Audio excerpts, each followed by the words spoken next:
हम एक आदमी की आवाज को सुन पाते हैं जो बता रहा था कि मेरा नाम एंटोनियो है, मैं काफी मशहूर हूँ क्योंकि लोग मुझे डीमंस को कंट्रोल करने वाले, डीमंस को भगाने वाले और इस तरह के ही कई सारे नामों से जानते हैं। मैंने बहुत सारे लोगों के अंदर से डीमंस को भगाया भी है, उन पर जादू करके, और ये ताकत की शक्ति मुझे मेरी फैमिली से मिली है। दरअसल एंटोनियो का पूरा ही खानदान नस्ल दर नस्ल पोसेस्ड लोगों यानी जिन्हें डीमंस ने अपने कंट्रोल में किया होता है, उनके अंदर से डीमंस को निकाल कर उनकी मदद करती थी। देखते हैं एंटोनियो को, जिसके पास कबीले के कुछ लोग एक लड़की को लेकर आते हैं जिसकी हालत खराब थी, वो बेहोश थी क्योंकि उसे डीमन ने पोसेस्ड किया हुआ था। तब एंटोनियो उस लड़की को अपने सामने लिटाकर उस पर जादू करने लगता है, जहाँ तभी वो लड़की एकदम से आंखें खोलती है। दरअसल उसके अंदर का डीमन जाग चुका था, जो उठते ही एंटोनियो पर पूरी तरह हमला कर देता है। पर तभी वो लड़की पर और ताकतवर जादू करके आखिरकार उसे अपने कंट्रोल में कर ही लेता है। इसके बाद कहानी काफी सालों आगे जाती है, जहाँ एंटोनियो बूढ़ा हो चुका है और इस वक्त वो मेंटल हॉस्पिटल में है। वो वहाँ की एक औरत को अपने गुजरे वक्त की कहानी सुना रहा था,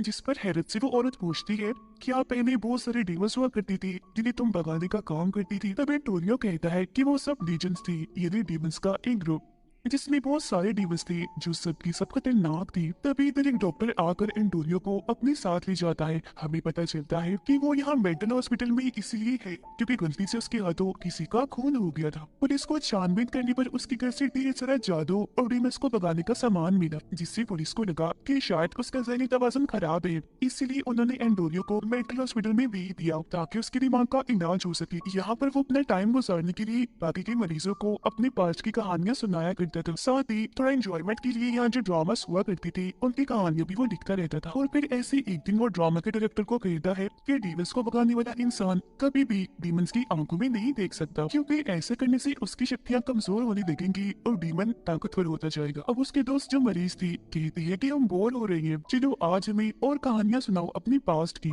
तो अब की बार एंटोनियो उस वक्त की कहानी सुनाता है जब उसकी बेटी पैदा हुई थी। 6 नवंबर 1980 की रात थी। आसमान पर अजीब तरह का लाल रंग का चांद निकला था। चांद बिल्कुल पूरा था और इसी वक्त एंटोनियो की बेटी पैदा हुई। पर एक और बुरी चीज हो गई, इसी रात उसकी वाइफ पोसेस्ड होकर बार बार एक ही लफ्ज बोल रही थी, कोरिया डीमन, कोरिया डीमन। जो सुनकर एंटोनियो काफी घबरा गया था क्योंकि उसे समझ लग गई थी कि मेरी वाइफ और बेटी को कोरिया डीमन से खतरा है, जो बेहद ही खतरनाक डीमन है। इसीलिए अगली सुबह एंटोनियो अपनी मॉम और बेटी के साथ दरिया किनारे जाता है और वहाँ एक रिचुअल, एक जादू करता है, जबकि उसकी मॉम अपनी शक्तियों से एक नेकलेस बनाकर उसे एंटोनियो की बेटी को पहनाती है, जो हर तरह के डीमन से उसकी हिफाजत करेगा। साथ ही वो उसे ये भी कहती है कि तुम्हारी बेटी को ये नेकलेस सारी जिंदगी के लिए पहनना होगा। खैर सबके बाद जब एंटोनियो घर वापस आता है तो ये देखकर काफी दुखी हो गया था कि कोरिया डीमन ने उसकी वाइफ को मार दिया है। कहानी वापस प्रेजेंट टाइम में आती है। एंटोनियो को पता चलता है कि उससे मिलने उसका लॉयर वकील आया है। वो जब उससे मिलता है तो लॉयर कहता है कि गुड,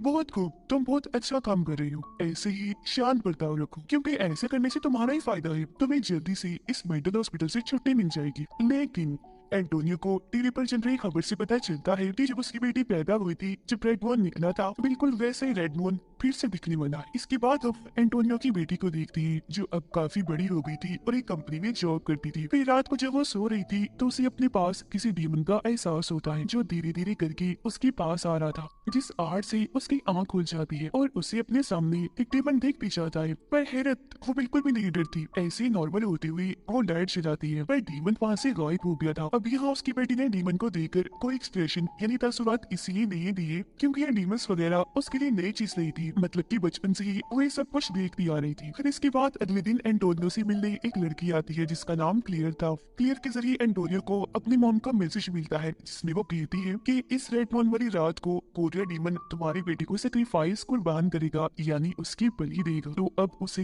रेड मून की रात होने से पहले ही कोरिया डीमन को कत्ल करना होगा। तो इसलिए अब एंटोनियो इस मेंटल हॉस्पिटल से भागने का प्लान बनाता है, लेकिन भागते भागते गार्ड से बचने के चक्कर में वो उस औरत के कमरे में चला जाता है जिसे वो कहानियां सुनाया करता था। वो एंटोनियो को कहती है कि तुमने अपनी बेटी की कहानी अधूरी सुनाई थी, आगे क्या हुआ वो तो बताओ। तो वो बताने लगता है कि हमारे खानदान के खून में अलग ही तरह की ताकत है, जिसमें हमारा यकीन होना और खुशी से रहना बहुत जरूरी है, और अगर हम ऐसा ना करें तो हमारी शक्तियाँ कम होती जाती हैं। जैसे कि जब मेरी वाइफ की मौत हुई थी तो मैं दुखी रहने लग गया था, तो इसी वजह से मेरी शक्तियाँ कुछ हद तक कम हो गई थी, मैं कमजोर हो गया, जबकि मेरे मुकाबले में हमारा दुश्मन कोरिया डीमन और ताकतवर हो गया। असल में मेरा यकीन कम हो गया था। और फिर जब मेरी बेटी थोड़ी बड़ी हुई तो मुझे पता चला कि मेरी बेटी के अंदर भी बिल्कुल मेरे जैसी ही शक्ति है। फिर एक रात जब मैं और मेरी बेटी सो रही थी तो कोरियर डीमन ने मेरी बेटी पर हमला कर दिया और उसके गले का नेकलेस चुरा लिया जो मेरी मॉम ने उसके लिए बनाया था। अब नेकलेस ना होने की वजह से मेरी बेटी का मेरी और उसकी खुद की जादुई ताकतों से यकीन उठने लगा, जिसकी बात उसका बर्ताव एकदम से ही बदल गया और उसे यहाँ जंगल में रहने से मसला होने लगा, जहाँ हम शुरू से ही कबीलों की सूरत में रहती आ रही थी। तो इसीलिए मजबूरन मुझे अपनी बेटी को शहर लाना पड़ा, लेकिन यहाँ आकर भी मैंने अपना काम नहीं छोड़ा। मैं डीमंस को भगाने का काम अभी भी करता रहा। तो जाहिर है इस काम के लिए मेरे पास सारा सामान भी था, पर ये चीज मेरी बेटी को जरा भी पसंद नहीं थी, क्योंकि जब मेरी बेटी के स्कूल में बाकी बच्चों को ये बात पता चलती है कि मैं भूतों डीमंस को भगाने का काम करता हूँ, तो वो उसे चिढ़ाती है, उसका मजाक बनाती है और तो और वो पोजेस लोगों को अपने इसी घर में रहकर पहले उनका डीमन भगाता था और फिर उनके चोटों की, उनकी जख्मों की मरहम पट्टी भी करता था। तो इसलिए दिन रात उसके घर से ड्रावनी ड्रावनी चिल्लाने की आवाजें आया करती थी। फिर जब उसकी बेटी 17 साल की हुई तो इन्हीं सब चीजों को लेकर एंटोनियो की अपनी बेटी के साथ बहस हो गई। उसकी बेटी को इतना गुस्सा आया कि उसने वो दरवाजा खोल दिया जिस कमरे के अंदर पोजेस्ड आदमी को रखा गया था। वो काफी जालिम खतरनाक लग रहा था। उसने एंटोनियो की बेटी को पकड़ लिया और उसे बस मारने ही वाला था कि तभी अपनी बेटी को बचाने के लिए एंटोनियो ने उस पर हमला कर दिया। पर ये हमला इतना जानलेवा था कि उस आदमी की मौत ही हो गई। और यही वो खून था जिसके इल्जाम में आज वो मेंटल हॉस्पिटल में भर्ती है। एंटोनियो ने उन सभी को ये पूरी कहानी सुना दी थी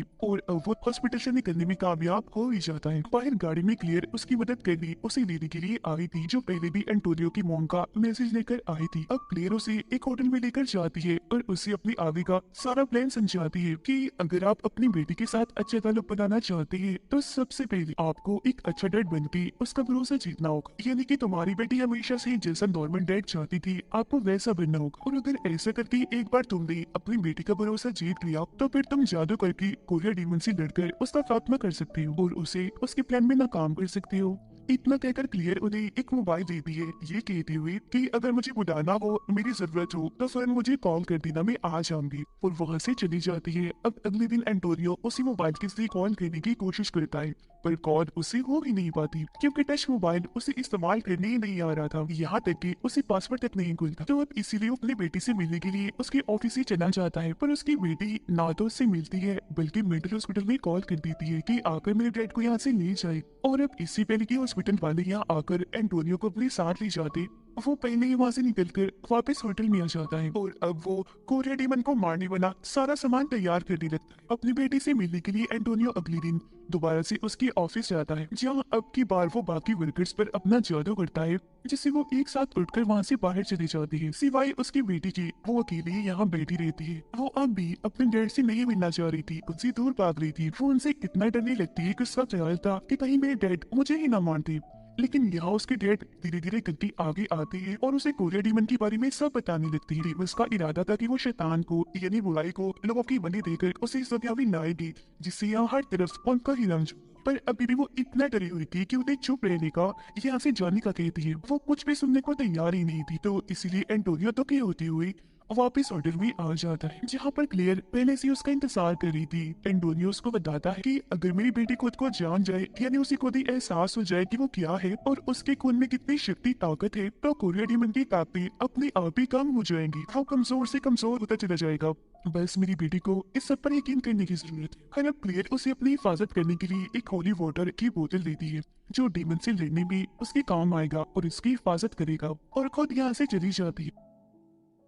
फिर इसके बाद एंटोनियो रिचुअल इन्हें जादू करना शुरू करता है कि उसकी बेटी को इस बात का एहसास हो जाए कि वो क्या है, वो खुद को पहचान दे। तो तभी वहाँ लॉयर के रूप में वो डीमन आ जाता है, जो पहले उसकी बेटी के कमरे में जाता है और बाद में बाहर आकर एंटोनियो पर हमला कर देता है, जिससे वो काफी जख्मी हो गया था। तो अपनी जान बचाने के लिए वो थोड़ा सा होली वाटर उसके ऊपर फेंक देता है, जिससे उसका आधा चेहरा जल जाता है। पर अगले ही पल यहाँ मेंटल हॉस्पिटल के लोग आ जाते हैं, जो एंटोनियो को बेहोश करके वापस से मेंटल हॉस्पिटल में ले आते हैं। उनका मानना अभी भी यही था कि एंटोनियो पागल होता जा रहा है, तो इसलिए अब की बार उसे रस्सी से बांध दिया जाता है। और अगले दिन वो रात आ ही जाती है जब रेड मून था। आज भी वो लॉयर डीमन के रूप में एंटोनियो की बेटी के पास जाता है, क्योंकि वो उसका दोस्त था।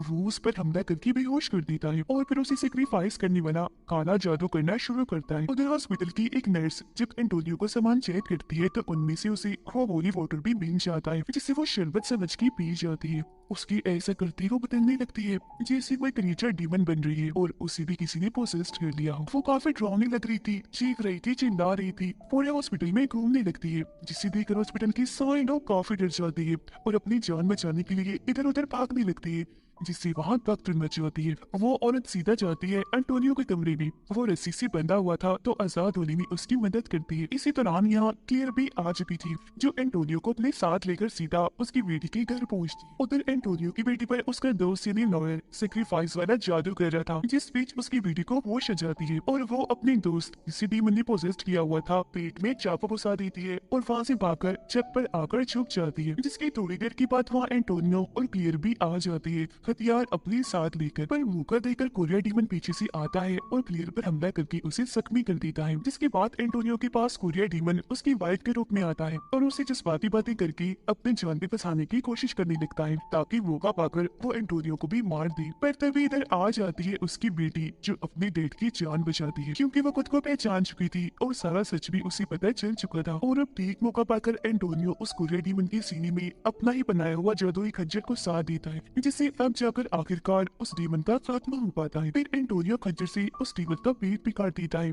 उसके पेट में से वो नेकलेस निकाल कर अपनी बेटी को देता है पहनने के लिए। तो अब की बार उसकी बेटी उस नेकलेस को पहन भी लेती है फख्र के साथ, क्योंकि उससे यकीन हो गया था और उसके डैड ने जो भी कहा था सब सच बात था। तो वो भी फैसला करती है कि आगे की मिशंस में मैं अपनी डैड का साथ दूंगी। इसी के साथ ही कहानी इधर ही खत्म हो जाती है।